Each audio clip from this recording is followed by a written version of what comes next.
Bihar public service commission की मुख्य examination के लिए यह काफ़ी महत्वपूर्ण निर्देश है। इसे हम लोग देखते हैं। 66 जो मुख्य परीक्षा है यह 29 जुलाई 2021 से स्टार्ट हो रही है। जब हम एग्जामिनेशन हॉल में रहते हैं तब हमें क्या करना चाहिए और क्या नहीं करना चाहिए, उसी का ये निर्देश है। नंबर फर्स्ट जो निर्देश है, प्रवेश पत्र पर अंकित महत्वपूर्ण निर्देश एवं उत्तर पुस्तिका के आवरण पृष्ठ पर अंकित आवश्यक अनुदेश का पूर्णतः पालन करें। नंबर सेकेंड, परीक्षा कक्ष में उत्तर पुस्तिका प्राप्त होते ही यह आश्वस्त हो लें कि उत्तर पुस्तिका पर लगे पिन एवं सिलाई की स्थिति सही है। आवरण पृष्ठ सहित उत्तर पुस्तिका पर पृष्ठ संख्या क्रमवार अंकित है। 36 पेजेस होते हैं बीपीएससी में अपने। उसके बाद ही उस उत्तर पुस्तिका पर लिखना प्रारंभ करें। नंबर थर्ड में ये कह रहा है कि जो पहला पेज होता है अपना, जिसे आवरण पृष्ठ कहते हैं, वहाँ पे हमें परीक्षा का नाम निर्धारित स्थान पे लिखना है। विषय जो है, जैसे मान लीजिए कि जनरल स्टडी फर्स्ट हम लोग परीक्षा देने जा रहे हैं, तो पहले ही पेज पे 3 जगह पर लिखना होता है। ये आप देख लेंगे, जहाँ पर लिखना है वहाँ पर परीक्षार्थी का नाम लिखना है और अनुक्रमांक जो है जहाँ पर लिखना है वहीं लिखना है।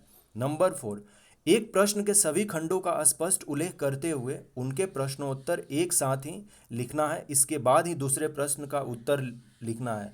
हमें जनरल स्टडी फर्स्ट में मान लीजिए कि 8 क्वेश्चन हमें अटैम्प्ट करने होते हैं, तो 8 क्वेश्चन में मान लीजिए कि क्वेश्चन नंबर फर्स्ट तो नहीं, लेकिन जो हमारा स्टेटिस्टिक्स वाला पोर्शन रहता है, स्टेटिस्टिक्स में तो ABCD करके रहता है क्वेश्चन का, तो उसका जब सोल्यूशन कर रहे होंगे आप, मान लीजिए क्वेश्चन नंबर 12 का सोल्यूशन कर रहे हैं, तो वहीं पे कर देना है ABCD E तक जितने सारे उसमें हैं।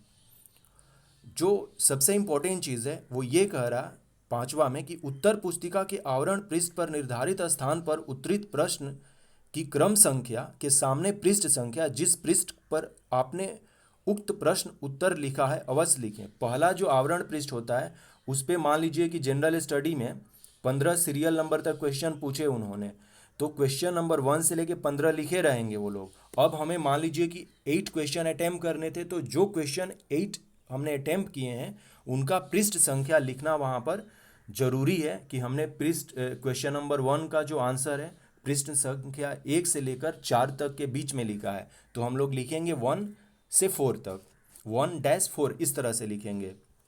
सबसे जो इम्पोर्टेंट है पॉइंट 6, जो हम लोग कन्फ्यूज़न रहते हैं कि क्या करना होता है, साफ लिखा हुआ है, बस इसी को मान लेना है। हम लोग मेंस एग्जामिनेशन देने जा रहे हैं, कोई तर्क कोई वितर्क नहीं। पॉइंट 6 पढ़िए, आवरण पृष्ठ पर विवरणी अंकित करने सहित संपूर्ण उत्तर पुस्तिका में प्रश्नोत्तर एक ही स्याही, या वो आपकी ब्लू होगी या आपकी वो ब्लैक होगी। यदि आपने ब्लू को चूज किया है तो केवल ब्लू ही लिखें। ब्लैक से कुछ भी, मतलब ब्लैक आपके पास होना ही नहीं चाहिए एग्जामिनेशन हॉल में। उत्तर पुस्तिका में कहीं काले रंग कहीं नीली रंग का स्याही वर्जित है। स्याही बदलने पर वीक्षक का हस्ताक्षर अभिप्रमाणन अवश्य करा लें। मान लीजिए कि आपको ब्लैक पेन से लिख रहे हैं और आपका ब्लैक पेन खत्म हो गया और ब्लू पेन का आपने यूज कर लिया, तो ब्लू पेन का यूज कर लिया तो इसका एक ही मतलब कि इसका रूल है कि जो वीक्षक हैं इन्विजिलेटर, उनसे एक बार हस्ताक्षर करा लें। तो इसका मतलब है, साफ कह दिया गया है कि केवल और केवल एक ही कलर यूज करना है, वो भी दो में से, या तो ब्लैक या तो ब्लू। उत्तर पुस्तिका में इसके अतिरिक्त किसी भी अन्य रंग की स्याही का प्रयोग वर्जित है। नंबर 7 में कहा गया है कि प्रश्नोत्तर के मुख्य बिंदुओं को रेखांकन में भी अन्य रंग की स्याही, highlighter, gel pen, sketch, glitter pen, pencil इत्यादि का प्रयोग वर्जित है। पेंसिल का प्रयोग वर्जित है, इसमें साफ हमें करना है। मान लीजिए कि जियोग्राफी ऑप्शनल पेपर लिख रहे हैं या फिर हम कोई मैपिंग बना रहे हैं, स्केच बना रहे हैं, तो उसके लिए भी बिल्कुल पेंसिल ले ही नहीं जाना है, पेन से ही हमें क्या करना होगा, स्केच बनाना चाहिए, हमें जो मैपिंग है वो बनाना चाहिए। इसमें सारी चीज़ें कह दी गई हैं। और हम में से बहुत सारे ऐसे स्टूडेंट होते हैं जो हर एक लाइन में तो 1 पॉइंट या 2 पॉइंट अंडरलाइन कर देते हैं। अंडरलाइन बहुत कम करना होता है। मान लीजिए कि एक पेज है तो उसमें 2 या 3 से ज़्यादा हाईलाइट, मतलब कि अंडरलाइन नहीं होना चाहिए, यहाँ तक मतलब ये माना जाता है। वैसे इसका कोई रूल नहीं है। तो बात यही था कि एक ही स्याही की यूज़ करनी है। ये काफ़ी इंपॉर्टेंट है Bihar public service commission mains examination के लिए। अदर जो इंस्ट्रक्शन है कि निम्न वर्णित कारणों से आपकी उत्तर पुस्तिका एवं उम्मीदवारी रद्द कर दी जाएगी। नंबर फर्स्ट, की उत्तर पुस्तिका के आवरण पृष्ठ पर निर्धारित स्थान के अतिरिक्त कहीं भी किसी का नाम, अनुक्रमांक, मोबाइल संख्या, अवांछित अंक या शब्दों को लिखते हैं। उत्तर पुस्तिका के आवरण पृष्ठ पर परीक्षक वीक्षक के हस्ताक्षर के लिए निर्धारित स्थान पर अपना नाम या हस्ताक्षर अंकित कर देते हैं। पत्र लिखने से संबंधित प्रश्नोत्तर में स्वयं का नाम, पता अंकित करना। देखिए, जैसे मान लीजिए कि हमें हिंदी वाला पेपर है, वहाँ पर भूल कर भी यदि पत्र आता है तो अपना नाम बिल्कुल नहीं लिखना है। क ख ग या च छ ज XYZ इस तरह से हम लोग वहाँ पे लिखते हैं।